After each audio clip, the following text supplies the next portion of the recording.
el hombre que partió el mar, que habló con Dios cara a cara, que sacó a 2 millones de personas de la esclavitud más brutal de la historia antigua, nunca pisó la tierra que tanto anheló.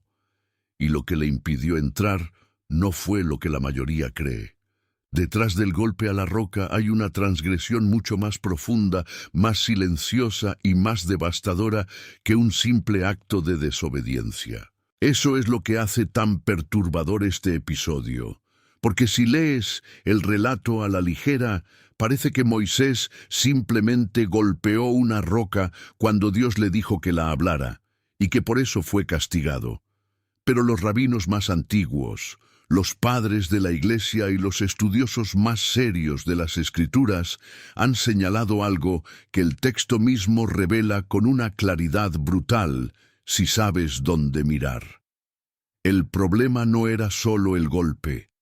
El problema era lo que Moisés dijo justo antes de golpear. Y cuando lo descubres, ya no puedes leer este pasaje de la misma manera. Por esta razón, hermanos amados, vamos a recorrer este episodio desde sus raíces más profundas, examinando el contexto que lo rodea, las palabras exactas que pronunció Moisés, lo que esas palabras revelan sobre su estado interior y la razón teológica precisa por la que Dios respondió con una consecuencia tan severa. Comenzaremos donde todo realmente empieza, en el desierto de Sin, 40 años después del Éxodo, con un pueblo sediento y un líder al borde del colapso. Todo ocurrió en el año 40 de la travesía por el desierto. El pueblo de Israel se encontraba en Cades, en el desierto de Sin, y no había agua.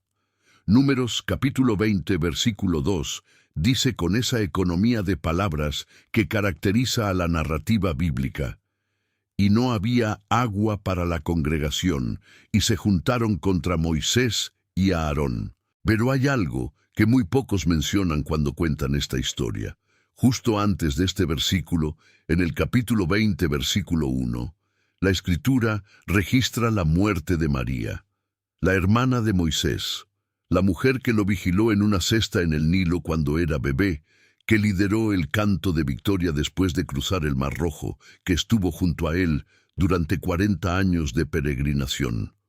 Murió allí, en Cades, y fue sepultada. No hay relato de duelo, no hay tiempo asignado para el luto. La Escritura simplemente dice que murió, y en el versículo siguiente el pueblo ya está atacando a Moisés por falta de agua. Hermanos queridos, esto es crucial para entender lo que viene después. Moisés no llegó a ese momento de tensión desde una posición de estabilidad emocional. Llegó recién salido del entierro de su hermana, con el pueblo agrediéndolo, con décadas de desgaste acumulado, y con la certeza de que esa generación, incluyendo él mismo, jamás vería el final del viaje. El escenario completo cambia radicalmente cuando entiendes cuánto peso cargaba ese hombre en ese momento. Y sin embargo, lo que hizo después sigue siendo inexcusable, y vamos a entender por qué. Dios respondió al clamor del pueblo con una instrucción específica. Números 20, versículos 8 al 11, registra el episodio completo, y cada detalle importa. Dios le dijo a Moisés: «Toma la vara y reúne la congregación, tú y Aarón tu hermano, y hablad a la peña a vista de ellos, y ella dará su agua, y les sacarás aguas de la peña, y darás de beber a la congregación y a sus bestias». La instrucción era clara: toma la vara, reúne al pueblo, habla a la peña. Lo que Moisés hizo fue esto: tomó la vara, reunió al pueblo, y luego dijo algo. Números 20, versículo 10. Entonces Moisés y Aarón reunieron la congregación delante de la peña, y les dijo: «Oíd ahora, rebeldes, os hemos de hacer salir aguas de esta peña». Y después golpeó la roca 2 veces. El agua salió de todas formas. El milagro ocurrió. El pueblo y los animales bebieron, pero inmediatamente después, en el versículo 12, Dios dijo a Moisés y a Aarón: Por cuanto no creísteis en mí para santificarme delante de los hijos de Israel, por tanto no meteréis esta congregación en la tierra que les he dado. La sentencia fue pronunciada sin deliberación, sin segunda oportunidad, sin negociación. Y el cargo específico que Dios presentó no fue golpeaste la roca, fue no creísteis en mí para santificarme. Esto es lo que la mayoría pasa por alto, y es exactamente aquí donde está el pecado oculto.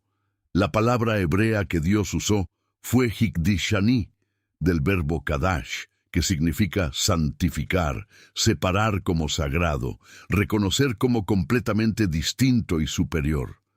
La acusación de Dios fue que Moisés no lo santificó delante del pueblo. ¿Qué significa eso en términos prácticos? Significa que lo que Moisés hizo o dijo transmitió al pueblo una imagen de Dios que no era verdadera. Que en algún momento de ese episodio, la percepción que el pueblo tuvo de Dios fue distorsionada por las acciones o las palabras de su líder. Y aquí entra la parte que los estudiosos más serios del texto han señalado por siglos. La clave no está en los golpes a la roca. La clave está en la pregunta que Moisés le lanzó al pueblo justo antes de golpear. ¿Os hemos de hacer salir aguas de esta peña? Hermanos amados, esa frase tiene dos problemas devastadores que se revelan en el original hebreo. El primero es el pronombre. Moisés dijo, «Os hemos de hacer salir nosotros». El texto hebreo usa la primera persona del plural, anachnu, nosotros. No os hará salir Jehová, no os hará salir Dios, sino nosotros. Moisés y Aarón se pusieron a sí mismos en el centro del milagro que estaba a punto de ocurrir. Eso era inapropiado, eso era teológicamente incorrecto, y eso era exactamente lo que Dios había dicho que no debía ocurrir, santificarme delante del pueblo. El pueblo estaba a punto de ver un milagro y el hombre que lo introdujo dijo implícitamente, «Somos nosotros quienes haremos esto». Pero hay algo aún más profundo escondido en esa frase, y tiene que ver con la segunda palabra problemática. La segunda parte del problema está en el tono. Oíd ahora, rebeldes, en hebreo, shimu nahamorim. La palabra morim puede traducirse como rebeldes, pero su raíz también está vinculada al concepto de amargura y resistencia.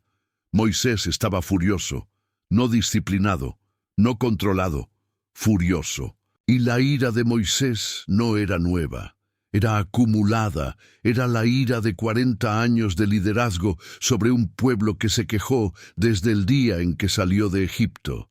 Era la ira de un hombre que había intercedido por ese pueblo cuando Dios quiso destruirlos, que había cargado sus pecados sobre sus hombros como si fueran propios, que había visto morir a toda una generación en el desierto y que ahora, con su hermana recién sepultada, los escuchaba quejarse de agua. La ira de Moisés era comprensible humanamente, pero era impermisible espiritualmente en ese momento. ¿Por qué? Porque Dios había dicho que hablara a la roca. La instrucción divina era un acto de quietud, de fe, de dependencia. Hablar a una roca sin golpearla requería una confianza absoluta en que la voz sola, respaldada por la presencia de Dios, era suficiente. Era un acto que le habría enseñado algo al pueblo, que Dios responde a la palabra, no al golpe, que el poder no está en la fuerza, sino en la obediencia. Moisés, en cambio, golpeó, y golpeó 2 veces, como si la primera vez no fuera suficiente, como si necesitara la fuerza para producir lo que solo la fe debía producir. Hermanos queridos, aquí está el pecado oculto en toda su claridad. No fue solo la desobediencia mecánica de golpear en lugar de hablar. Fue la combinación de arrogancia verbal, ira no sometida, apropiación del milagro y falta de fe que se manifestaron todos al mismo tiempo, delante de todo el pueblo, en el momento en que Dios quería ser glorificado. Pero la pregunta que muchos se hacen en este punto es inevitable. ¿Fue justa la consecuencia? ¿Tan grave era lo que hizo como para que se le cerrara la puerta a la tierra prometida después de 40 años de servicio? Y la respuesta requiere entender algo sobre la naturaleza del liderazgo sagrado en la teología del Antiguo Testamento. Los líderes del pueblo de Dios no eran simplemente administradores, eran representantes de la naturaleza de Dios ante el pueblo. Lo que ellos hacían, lo que ellos decían, lo que ellos comunicaban con su comportamiento, moldaba la percepción que Israel tenía de su Dios. Cuando un líder fallaba en ese rol, las consecuencias no eran solo personales, eran comunitarias, eran teológicas, eran, en cierto sentido, doctrinales. Moisés en ese momento le enseñó al pueblo, sin querer, varias cosas falsas sobre Dios. Le enseñó que Dios se maneja con fuerza bruta, que los milagros dependen del temperamento del mediador, que la ira humana puede coexistir sin consecuencias con la santidad divina, que el líder puede apropiarse del poder de Dios. Todo eso era mentira, y todo eso fue comunicado delante de 2 millones de personas que estaban aprendiendo a conocer a Jehová. Santiago 3, versículo 1 dice siglos después: Hermanos míos, no os hagáis maestros muchos de vosotros, sabiendo que recibiremos mayor condenación. El principio no era nuevo.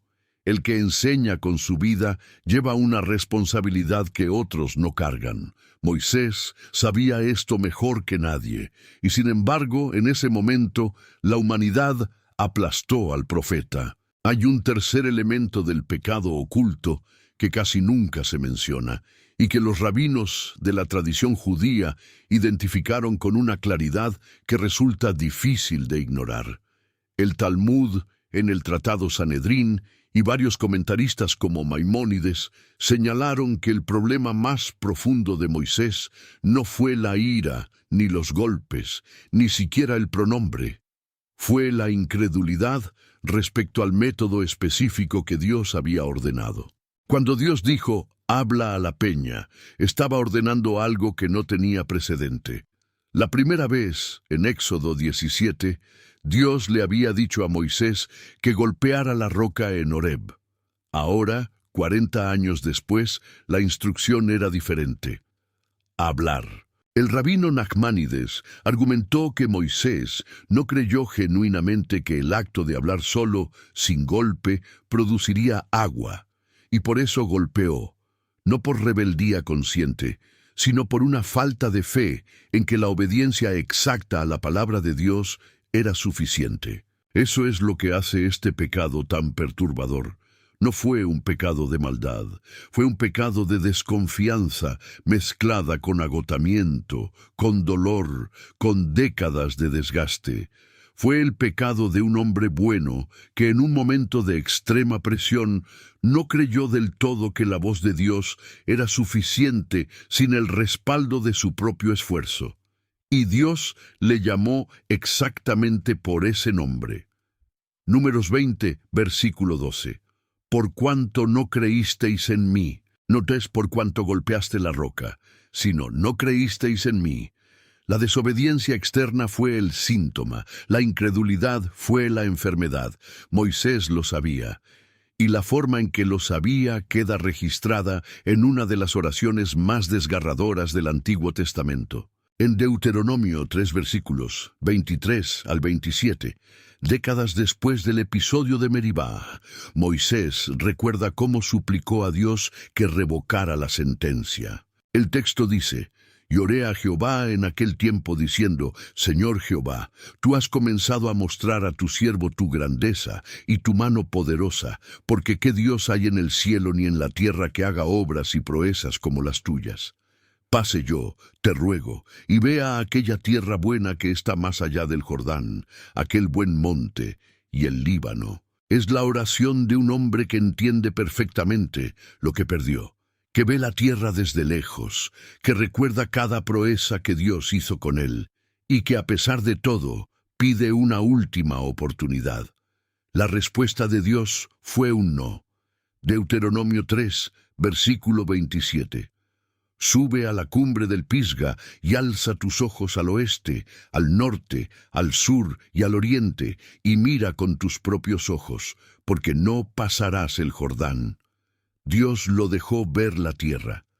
Le concedió la visión, pero la entrada quedó cerrada. Hermanos amados, hay algo que este momento nos enseña sobre la naturaleza de las consecuencias del pecado que ninguna otra historia ilustra con tanta potencia.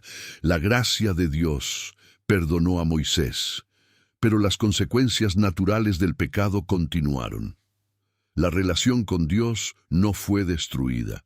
El amor divino no fue retirado, pero el efecto de ese momento en el desierto de Sin siguió siendo real. Existe una capa adicional de este episodio que la mayoría no conoce y que revela algo extraordinario sobre la economía de Dios.